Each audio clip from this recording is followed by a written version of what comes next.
सीधा ना इसमें कोई हो गया। तो भाई इलेक्ट्रॉन जो होते हैं वो तत्व के बाहरी कोश में 8 इलेक्ट्रॉन होंगे चाहिए, ठीक है ना। यदि 8 इलेक्ट्रॉन है तो वो अपने अस्तित्व में बैठ सकता है, ठीक है ना। यदि 8 इलेक्ट्रॉन नहीं है तो वो अस्तित्व में नहीं बैठेगा, आवर्त में नहीं बैठेगा, जब तक घूमता रहेगा। जो इलेक्ट्रॉन देता है उसे धनायन कहते हैं और जो इलेक्ट्रॉन लेता है उसे क्या कहेंगे भाई? ऋणायन। कल सीख लिया था हमने, ठीक है ना। थोड़ा सा और बचा है, देख लीजिए। आयनिक यौगिक, आयनिक यौगिक क्या होता है? बहुत अच्छा क्वेश्चन है ये। आयनिक यौगिक देखिए, धातु से अधातु में इलेक्ट्रॉन के स्थानांतरण के इस प्रकार वाले यौगिक को आयनिक यौगिक या विद्युत संयोजक कहते हैं, ठीक है ना। कल हमने क्या सीखा था कि भाई धनायन से इलेक्ट्रॉन कौन लेगा? ऋणायन लेगा। कौन लेगा? ऋणायन लेगा। तो ये क्या कह रहा है कि धातु से इलेक्ट्रॉन का क्या होगा? स्थानांतरण।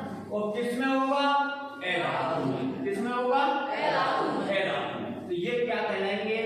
आयनिक यौगिक। जब धातु से अधातु इलेक्ट्रॉन ग्रहण करता है, लेता है, तो वो क्या कहलाएगा? आयनिक यौगिक। और आयनिक यौगिक किसके मिलते बने होते हैं?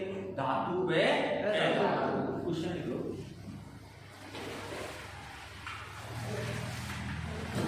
आयनिक यौगिक किसके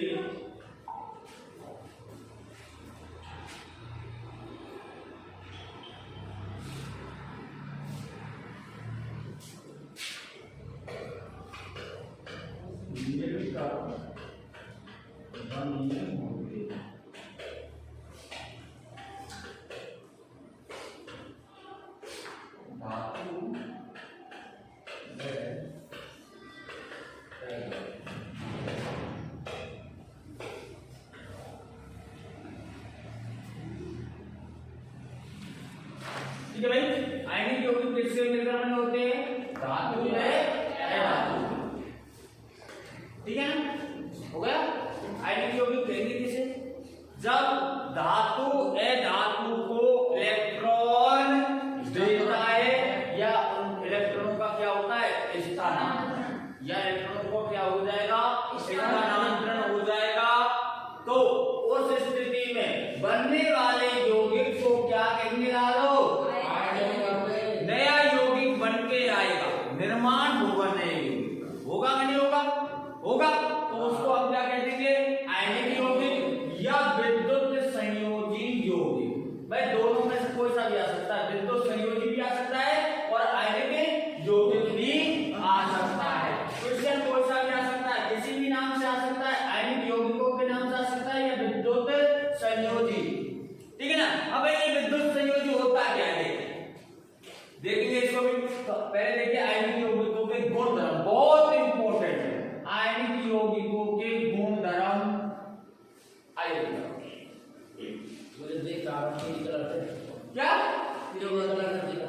दिखे ना ले लाल दिखेगा है और कुछ तो कलर आई नहीं गया नीला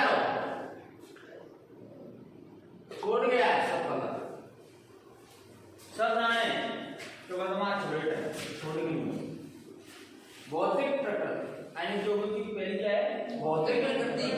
आयनिक यौगिक ठोस होते हैं। कैसे होते हैं? ठोस होते हैं और धनायन और ऋणायनों के बीच प्रबल आकर्षण बल के कारण कुछ कठोर हो जाते हैं। जब धन और ऋण दोनों आयनों को मिलाया जाता है तो मेरे लाल जी कैसे हो जाते हैं?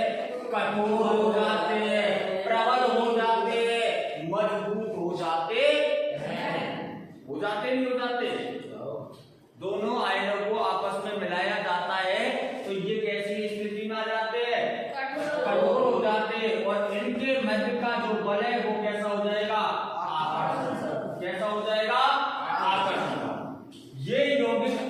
तौर पर भंगुर होते हैं। कैसे हो जाते? भंगुर। यदि चोट मारेंगे तो छोटे छोटे टुकड़ों में टूट जाएंगे, दबाव डालने पर टुकड़ों में टूट जाते हैं। दबाव डालेंगे इन पर तो ये टुकड़ों में टूट जाते हैं। ठीक है। आयनिक यौगिक कैसे होते हैं? ठोस होते हैं। ठीक है ना। धनायन और ऋणायन मिलकर मिल जाएंगे दोनों, तो इनके बीच में कौन सा बल बढ़ जाएगा? आकर्षण बल बढ़ जाएगा। और कैसे होते हैं अवस्था में? ये कठोर होते हैं और इन पर चोट मारने पर ये कैसी स्थिति में आ जाते हैं? भंगुर हो जाते हैं। ठीक है भाई। ये तो किसकी अवस्था हो गई? भौतिक प्रकृति। किनकी? आयनिक यौगिकों। किनकी हो गई? आयनिक यौगिकों की भौतिक प्रकृति हो गई। आगे देखिए गलनांक और क्वथनांक। इनका गलनांक और क्वथनांक, ठीक है ना। गलनांक कितनी डिग्री सेल्सियस पे गल जाते हैं, कितने कम ताप पर ये गल जाते हैं और कितने अधिक ताप पर भी पिघलते हैं। तो वो जमना और गलना दोनों है ना। आयनिक यौगिकों में उच्च गलनांक और क्वथनांक होते। कैसे होते हैं मेरे लालो? उच्च, ज्यादा। उच्च का मतलब क्या होता है? ज्यादा। इनका गलनांक और क्वथनांक कैसा होता है? उच्च, या कह सकते हैं हम ज्यादा होता है। ठीक है, ध्यान रखना। आयनिक यौगिकों का गलनांक और क्वथनांक कैसा होता है? उच्च होता है, ज्यादा होता है। ऐसा इसलिए है क्योंकि मजबूत अंतर आयनिक आकर्षण तोड़ने के लिए काफी मात्रा में हमें ऊर्जा की आवश्यकता पड़ती है, क्योंकि इनके मध्य में जो धनायन और ऋणायन मिलकर आकर्षण बल बढ़ा है उसको तोड़ने के लिए हमें काफी मात्रा में किसकी आवश्यकता होगी? ऊर्जा। किसकी आवश्यकता होगी मेरे लालो? ऊर्जा की। किनको तोड़ने के लिए? आयनिक यौगिकों को तोड़ने के लिए। किनको? इनके मध्य आकर्षण बल क्यों बढ़ा, प्रबल क्यों हुआ? क्योंकि ये धनायन और ऋणायन दोनों से मिलकर बने होते हैं। ये धनायन और ऋणायन दोनों से मिलकर बने होते हैं, इसलिए इनमें आकर्षण बल अधिक होता है। ठीक है भाई, ध्यान रखोगे। बात आती है अगली घुलनशीलता। क्या आयनिक यौगिक घुलनशील होते हैं? क्या आयनिक यौगिक घुलनशील होते हैं या नहीं होते हैं? क्वेश्चन ऐसे भी आ सकता है। आयनिक यौगिक घुलनशील होते हैं नहीं होते हैं? आयनिक यौगिकों का गलनांक कैसा होता है? आयनिक यौगिकों का भौतिक प्रकृति कैसी होती है? ये क्वेश्चन भी आ सकते हैं मेरे साथ। 3 क्वेश्चन है ना, तीनों भी आ सकते हैं। क्या आयनिक यौगिकों की भौतिक प्रकृति लिखिए, आयनिक यौगिकों की गलनांक और क्वथनांक लिखिए, आयनिक यौगिकों की घुलनशीलता भी लिखिए, कैसी होती है। एक नंबर से क्वेश्चन पूछे सकता है, तो इंपॉर्टेंट होते। ब्लूप्रिंट है क्या क्वेश्चन की? ब्लूप्रिंट नहीं है आपको? नहीं है? मेरे पास में पड़ी हुई है ब्लूप्रिंट, निकलवा लेना, मैं राजकुमार जी को भेज दूंगा। उसमें एक नंबर जो क्वेश्चन जहां से उठेगा ना वो दे रखा है, वो देख लेना। ठीक है ना, देख लेना ना। देखिए इलेक्ट्रोवैलेंट यौगिक आमतौर पर पानी में घुलनशील होते हैं और मिट्टी के तेल, पेट्रोल आदि जैसे सामग्री में अघुलनशील होते हैं। ये सिर्फ एक वो है आयनिक यौगिक, इलेक्ट्रोवैलेंट यौगिक, जो किसमें घुल जाता है भाई? पानी में। किसमें घुल जाता है? पानी में। हाँ, तो इसको आप ऐसे डिब्बे में बंद कर दो, पहली बात। ठीक है ना। ये हमें इसमें एक ऐसा ना स्केच पेन आता है पीला, ठीक है ना, 15-20 रुपए का ऐसा मोटा, जितनी मोटी उसकी वो आती है स्केच पेन, हाईलाइट वाली, है ना, वो ले लेना। तो ये इसमें पेन चलाओ ना, उसके बजाय तो आप उसका उपयोग अधिक करें। ठीक है ना, वो हाईलाइटिंग में अच्छा लगेगा। ठीक है भाई। और ये मिट्टी, तेल, पेट्रोल आदि जैसे द्रव पदार्थ होते हैं उनमें नहीं घुलते। सिर्फ घुलेगा तो किसमें घुलेगा मेरे लालो? पानी में। कौन? आयनिक यौगिक। किसमें घुलेगा? पानी में, और किसी भी द्रव पदार्थ में नहीं घुलेगा। जैसे मिट्टी में डाल दिया तो मिट्टी में भी ये घुलेगा नहीं, तेल में डाल दिया तेल में नहीं घुलेगा, पेट्रोल में डाल दिया तो पेट्रोल में भी नहीं घुलेगा, है ना। और सॉल्वेट इसमें भी नहीं घुलेगा। ठीक है भाई, चलिए आगे देखिए बिजली का संचार। चौथा है इसमें बिजली का संचालन होता ही होता, आवेशित कणों का संचालन होता है या नहीं होता। एक समाधान के लिए माध्यम से बिजली के संचालन में आवेशित कणों की गतिशील शामिल होती है। भाई क्या होती है, आवेशित कण जो होते हैं ना वो गतिशील होते नहीं होते। जैसे आपने अपने सिर पर पेन रखा तो सिर पर पेन रगड़ने से आपके पेन में आवेशों की संख्या बढ़ी। क्या बढ़ी, आवेशों की संख्या। फिर उससे आप मिट्टी के कण और कुछ कागज के छोटे छोटे टुकड़े चिपकाइए, वो चिपक जाएंगे क्योंकि विद्युत आवेश बढ़ गया उसमें। क्या बढ़ गया मैंने जानो, आवेश ने यहाँ क्या किया है, गति की है। क्या किया है, गति। पानी में एक आयनिक यौगिक के एक समाधान में आयन होते हैं। पानी के एक आयनिक यौगिक के एक समाधान में क्या होते हैं मेरे लाल, ध्यान रखना, आयन होते हैं जो समाधान के माध्यम से बिजली पारित होने पर विपरीत इलेक्ट्रॉन में चले जाते हैं। जो समाधान के माध्यम से बिजली पारित होगी, बिजली गुजारी जाएगी तो इलेक्ट्रॉन कैसी दिशा में चले जाएंगे, विपरीत दिशा में। ठोस अवस्था में आयनिक यौगिक को विद्युत का चालन नहीं करते हैं क्योंकि ठोस आयनों की क्या होती है मेरे लाल, ठोस आयनों की क्या होती है, आयनिक यौगिक को विद्युत का चालन नहीं करते। ठोस अवस्था में आयनिक यौगिक क्या नहीं करते, विद्युत का चालन। अंडरलाइन कर लो इसको, क्योंकि ठोस में आयनों की गति उनकी कठोर संरचना के कारण संभव नहीं होती। ठोस जो आयन होगा तो उसमें इलेक्ट्रॉन जो है या कण जो है वो गति नहीं कर पाएंगे, इधर उधर नहीं भाग पाएंगे, जबकि जल के कण इधर उधर भाग जाते हैं। तो ठोस आयनों में क्या होती है, आयनों का विद्युत चालन नहीं किया जा सकता है। क्यों, क्योंकि उनकी क्या नहीं होती है मेरे लालो, गति नहीं होती है। आयनों की क्या नहीं होगी, गति, इसलिए वो विद्युत का चालन नहीं कर पाते। तो लिख लो, क्वेश्चन लिख लो,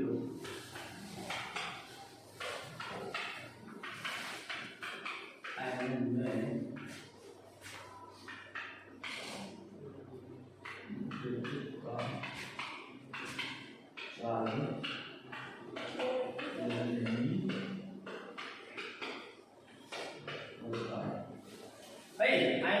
ठोस आयनों में विद्युत का चालन क्यों नहीं होता।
आयनिक यौगिक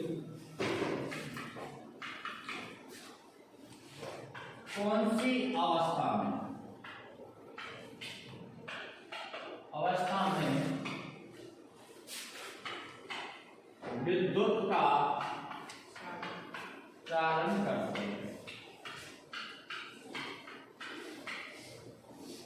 उत्तर में लिखना है आपको गलित अवस्था में विद्युत का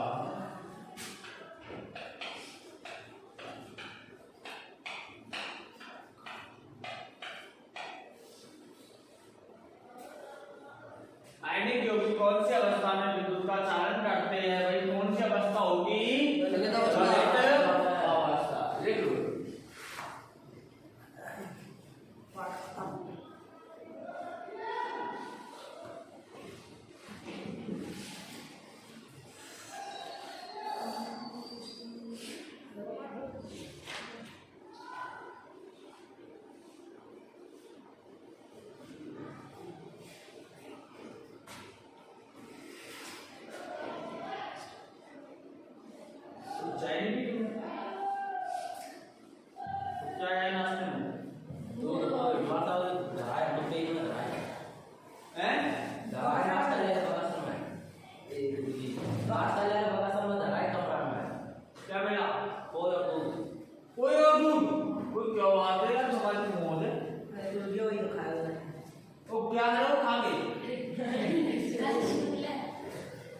देख देख के जीरो तुम तो अब देख इसका क्या है, इसको पता नहीं है कौन सा ज्यादा करेक्ट कौन जीरो सवालो वालो कौन सी अमी लगे तुझे? एक्स की गली में नो एंट्री है ना, तो नो के भाई पढ़ाई के बीच में जल्दी तेरा क्या काम है? तुम जल्दी जाओ, जल्दी जाकर नहा धो के फ्री आया करोगे ना। हमारे टंकी में 0 पानी लेते हैं। अरे भाई मजे ठंडे नहीं है, गर्म में है, खाए मजे हमारे दिन ताला चले ना है। सही बताइए ईमानदारी से, मजे ठंडे में गर्म में अब तो ताले में। अरे तू मिलने जाएगा तो ठंड में जाएगा गर्म में जाएगा? गर्म में जाएगा। देख लिया भाई हैं? हाँ भाई, लेकिन आयनिक यौगिक गलित अवस्था में क्या करते हैं? और यह अवस्था कौन सी होती है? अवस्था, क्योंकि गर्मी के कारण विपरीत आवेशित आयनों के बीच इलेक्ट्रॉनिक आकर्षण बल दूर हो जाता है। तो भाई यहाँ देख ले क्या कह रहा है, गर्मी के कारण विपरीत आवेश हो जाते हैं यहाँ, ठीक है ना।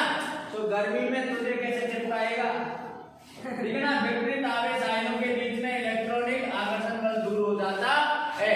जो इलेक्ट्रॉनों होते हैं ना माइनस प्लस, ठीक है ना, जैसे 2 प्लस है और वो माइनस है, तो दोनों ऑप्शन जीरो में तो खाएं पास पास, क्योंकि ज्यादा लग रहा है। क्या लग रहा है? लग रहा है ना, है ना। और गर्मी में तो तुम्हें गर्मी लगेगी तो इतनी दूर दूर चले जाओगे। अब बता तू गर्मी में 5 बनाएगा, आ जाएगा क्या? नहीं आएगा ना। कब आएगा? ठंडा में, सर्दियों। कब आएगा? ठंड में ही आएगा ना। तो ठंडे पानी से नहाया कर यार, नहीं नहाएगा? ठंडे पानी में नहाने से चूहे को ताकत मिलती है, ठीक है ना। आगे देखिए, इस प्रकार आयन स्वतंत्र रूप से चलते हैं और बिजली का क्या करते हैं? लालो संचालन। ओके चलो अब हम कुछ और देखते हैं।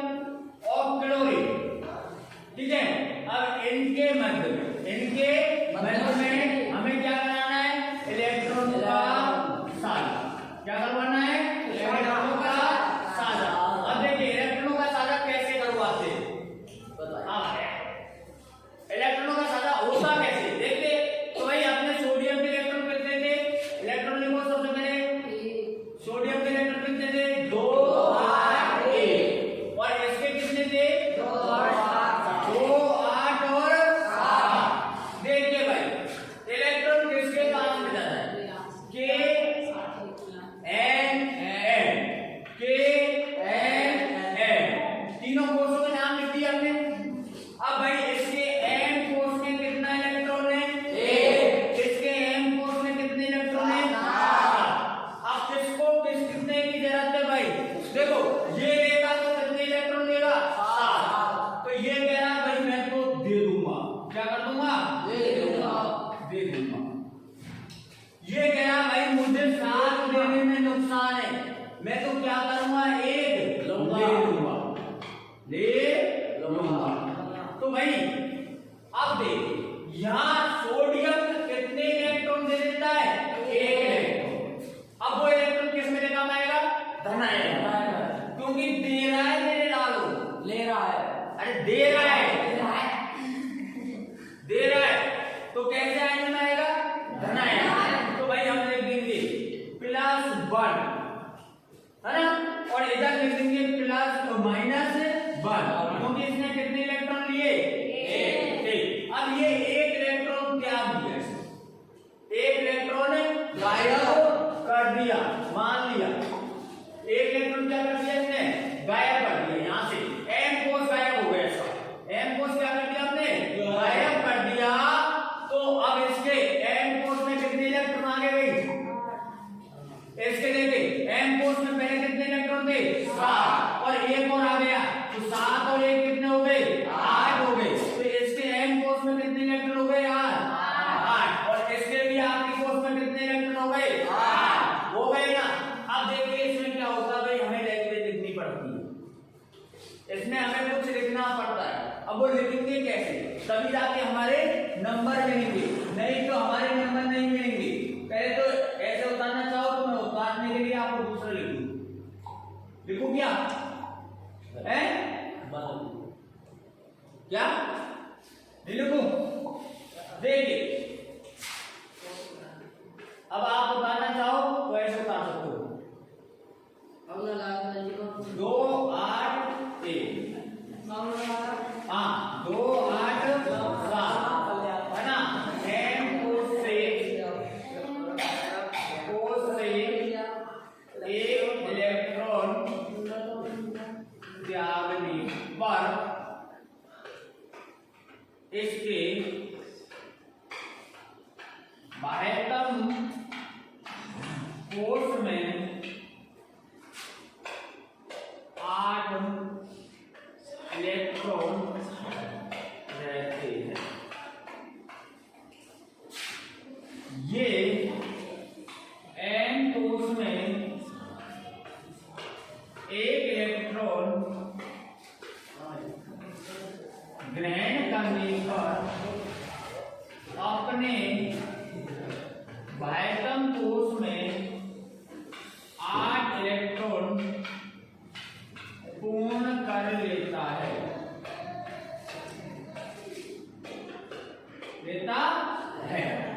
ठीक है भाई, ये लैंग्वेज हमें नीचे लिखनी पड़ेगी।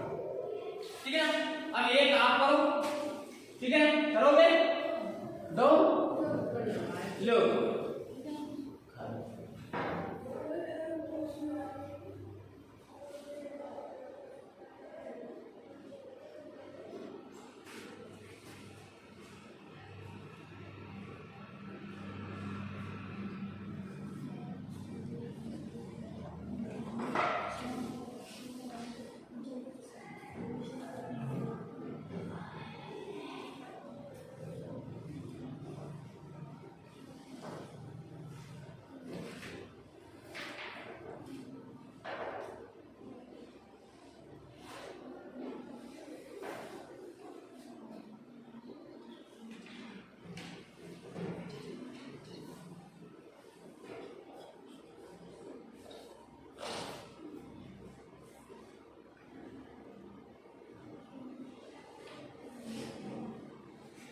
जल्दी नोट करो यार, इतना टाइम थोड़ी है।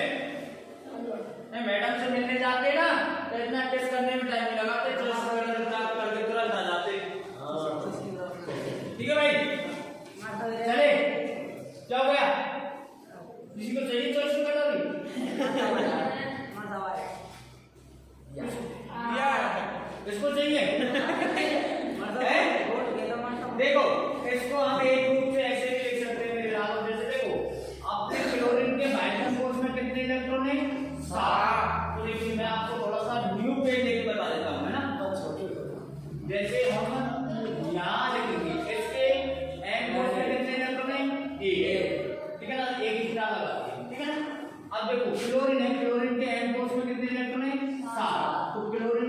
ऊपर देखिए, अब हमने 7x लगा दी, तो ये कितने इलेक्ट्रॉन दिखा रहा है? 7x लगाने का मतलब है 7 इलेक्ट्रॉन को दर्शा रहा है। और इस पर हम 1x लगा देंगे तो ये कितने इलेक्ट्रॉन दर्शा रहा है? 1। अब इसको हम स्थानांतरण करेंगे। इसको क्या कर दिया हमने? स्थानांतरण। एक को हमने किसको दे दिया? कैलोरी। तो देखो कैलोरी में क्या लिख दिया? 7 तो हम क्या लगाएंगे? x। 7x लगा दिया, एक क्या लगा दो? बिंदी लगा दिया। तो अब यहाँ Na+ से एक इलेक्ट्रॉन स्थानांतरण, अब वो कौन सा इलेक्ट्रॉन है? ये गलत से दिख रहा है? दिख रहा है? ये आप देख सकते हो। एक और चलो आप करोगे, मैं करूंगा, करो भाई। Mg और Cl, Mg के लिख दूं 2 8 2 2 8 7, जल्दी फास्ट हो जाएगा नहीं होगा? हो गया? क्यों नहीं हुआ? अरे 9 नहीं हुआ, सही लगाओ। बच्चा तो यही पैदा होगा, 2 नहीं होगा। चाहे तुम गर्मी में यूज ले लो चाहे सर्दी में ले लो, दिमाग सही लगना चाहिए, स्थिर होना चाहिए। करेले का जूस पिया करो सुबह से, दिमाग सही हो जाएगा। देखिए भाई, Na के पास में कितने इलेक्ट्रॉन है? 2। और क्लोरीन के पास में कितने हैं? 7। ठीक है। अब भाई इसके पास में कितने इलेक्ट्रॉन है? 7 लिख दिया। इसके पास में भी कितने इलेक्ट्रॉन है? 7 लिख दिया। हमने क्लोरीन कितनी ले ली यहाँ पर? 2। एक इलेक्ट्रॉन गायब कर दो, दूसरा इलेक्ट्रॉन गायब कर दो। बैठ गए तुम? बैठ गए ना? होता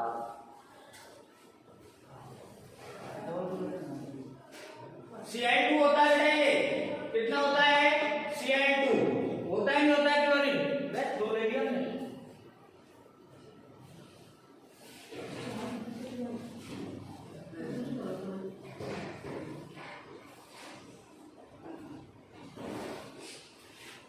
ये Cl लिखेंगे हम तो क्लोराइड हो जाएगा,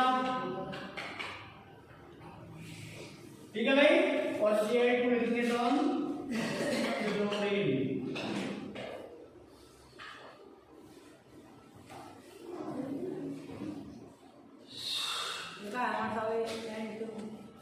अरे 2 इलेक्ट्रॉन दे रहा है माइक्रोन कोर्स का। Mg में कितने? Mg है ये, सॉरी Mg के माइक्रोन कोर्स में कितने इलेक्ट्रॉन है? 2।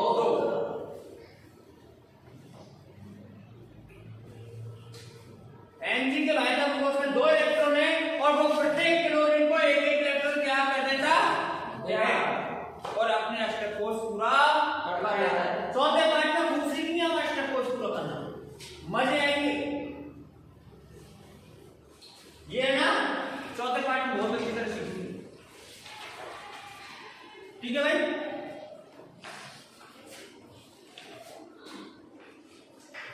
ठीक है, तो यहां फिनिश करते हैं।